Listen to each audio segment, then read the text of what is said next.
बारे में। अर्थक्वेक एक नेचुरल डिज़ास्टर है जिसको आप हिंदी में भूकंप बोलते हो, और ये बहुत ही ज़्यादा कॉमन नेचुरल डिज़ास्टर है। ये अक्सर आता रहता है काफ़ी जगहों पे। इंडिया में तो सबसे ज़्यादा दिल्ली वगैरह में आता रहता है ना। सो अभी हम देखते हैं कि अर्थक्वेक, देखो दो चीज़ हम इस वीडियो में डिस्कस करने वाले हैं। पहले तो अर्थक्वेक क्या होता है, कैसे जनरेट होता है अर्थक्वेक, और दूसरी चीज़ ये कि अर्थक्वेक को मेजर कैसे किया जाता है कि अर्थक्वेक कितनी है और कितनी नहीं है। ठीक है, देखो यहाँ पे मैंने इतना लिखा है कि अर्थक्वेक को मेजर कैसे करते हैं, और दूसरी चीज़ जो है यहाँ पे वो है कि अर्थक्वेक होता क्या है, कैसे अर्थक्वेक क्या होता है ये तो पता ही है, भूकंप होता है। Earthquakes are measured in units of energy released at epicentre. Epicentre में जो देखो अर्थक्वेक जो तुम्हारा है वो कुछ एनर्जी रिलीज़ करता है। ठीक है, कुछ एनर्जी रिलीज़ करता है जो कि बहुत ज़रूरी है वो मेजर करने के लिए, ये जानने के लिए कि अर्थक्वेक कितना आया है और कितना नहीं आया है। ठीक है, अब देखो ये जो एनर्जी है वो कहाँ पे रिलीज़ होती है, एपीसेंटर पे होती है। तुम्हारा जो जितना लैंड एरिया होता है अर्थ में, वहाँ बीच में एक सेंटर होता है जिसको हम कहते हैं एपीसेंटर, और वहाँ पे ही एनर्जी जो है वो रिलीज़ होती है। ठीक है, अब ये एनर्जी जो रिलीज़ होती है तो इससे हम मेजर कर लेते हैं कि कितनी है, और कैसे मेजर करते हैं इसके लिए एक स्केल लगती है। Seismologists use moment magnitude scale to measure और मैच द रिक्टर स्केल। देखो बेसिकली इतनी सी बात है कि जो अर्थक्वेक है उसको मेजर करने के लिए हमको एक स्केल की ज़रूरत होती है जो कि है रिक्टर स्केल। अब रिक्टर स्केल से हम ये चेक करते हैं कि कितनी एनर्जी प्रोड्यूस किया है एपीसेंटर पे हमारे अर्थ ने। ठीक है, अब देखते हैं अर्थक्वेक कैसे जनरेट होता है। When the energy is released in Earth's crust, अब देखो ये बताया मैंने कि एनर्जी कुछ रिलीज होती है ना, तो अर्थ क्रस्ट में जब हमारी एनर्जी रिलीज होती है, हमारे एपिसेंटर में अर्थ एनर्जी रिलीज हुई, लैंड एरिया में एनर्जी जब रिलीज हुई तो it bring cracks in tectonic plates. Tectonic plate यानी कि देखो तुम्हारा जो अर्थ होता है ना वो कुछ टेक्टोनिक प्लेट से कवर होता है, कुछ प्लेट से कवर होता है जिनको हम कहते हैं टेक्टोनिक प्लेट्स।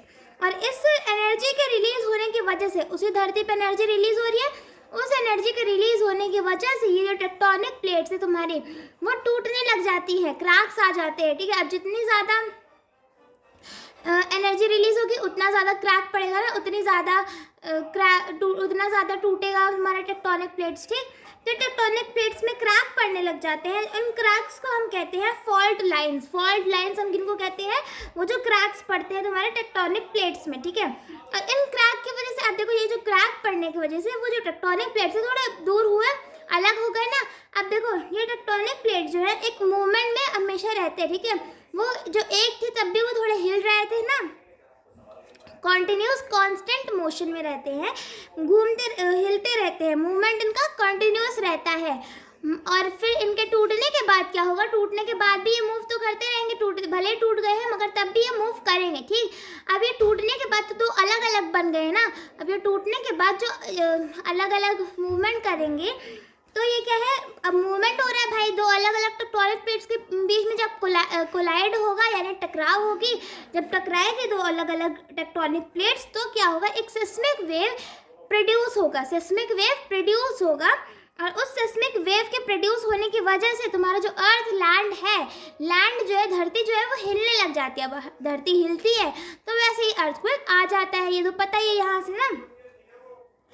तो इस डेफिनेशन को आप लिख सकते हो अपने नोट्स में, जो कि बहुत ही इजीली मैंने यहाँ पे बता रखा है। When the energy is release in earth crust, जो अर्थ क्रस्ट में हमारी एनर्जी रिलीज होती है तो वो टेक्टोनिक प्लेट्स में कुछ क्रैक्स ले आता है, और उन क्रैक्स को हम फॉल्ट लाइंस बोलते हैं।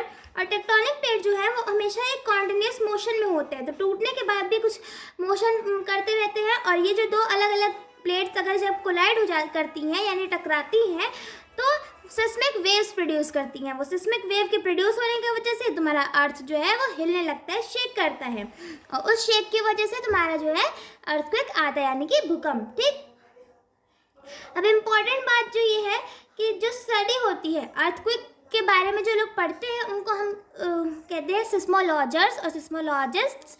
ठीक है, तो और जो स्टडी होती है इसको हम कहते हैं सिस्मोलॉजी। ठीक, study of earthquake is called seismology.